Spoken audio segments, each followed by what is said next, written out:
بسم اللہ الرحمن الرحیم۔ قبروں پر پھول ڈالنا اور اگربتی جلانا۔ سوال: قبروں پر پھول ڈالنا اور اگربتی جلانا جائز ہے یا بدعت؟ جواب: قبروں پر پھول ڈالنا نبی کریم صلی اللہ علیہ وسلم، صحابہ اکرام رضی اللہ عنہم، تابعین، تبع تابعین اور ائمہ مجتہدین رحمہم اللہ سے ثابت نہیں ہے، اس لیے قبر پر پھول ڈالنا درست نہیں ہے۔ قبر پر پھول ڈالنے کے بجائے یہ رقم صدقہ و خیرات کر کے اس کا ثواب میت کو بخش دیا جائے تو یہ زیادہ بہتر ہے، تاکہ میت کو بھی فائدہ ہو اور رقم بھی ضائع نہ ہو۔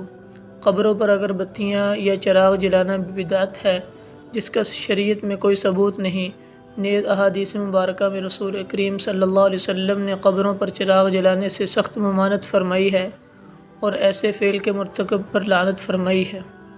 مشکوٰۃ شریف کی روایت میں ہے، حضرت عبداللہ بن ابن عباس رضی اللہ عنہما فرماتے ہیں کہ رسول اللہ صلی اللہ علیہ وسلم نے قبروں کی زیارت کرنے والی عورتوں پر اور قبروں کو مسجد بنا لینے یعنی قبروں پر سجدہ کرنے والوں اور قبروں پر چراغ جلانے والوں پر لعنت فرمائی ہے۔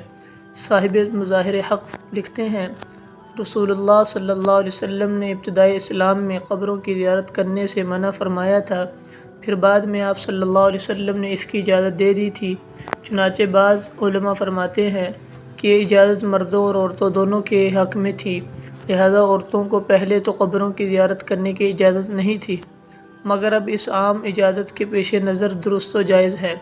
بعض علماء فرماتے ہیں کہ اس اجازت کا تعلق صرف مردوں سے ہے، عورتوں کے حق میں وہ نہیں، اب بھی باقی ہے، اور وجہ اس کی یہ بیان کرتے ہیں کہ عورتیں چونکہ کمزور دل اور غیر صابر ہوتی ہیں، نیز ان کے اندر جز و فضا کی عادت ہوتی ہے، اس لیے ان کے لیے مناسب نہیں کہ وہ قبروں پر جائیں۔ چنانچہ یہ حدیث بھی بظاہر انہی علماء کی تائید کرتی ہے۔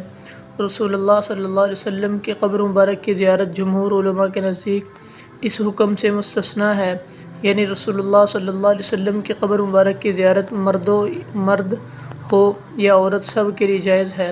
قبر پر چراغ جلانا اس لیے حرام ہے کہ اس سے بے جائے اسراف و مال کا ضیاع ہوتا ہے۔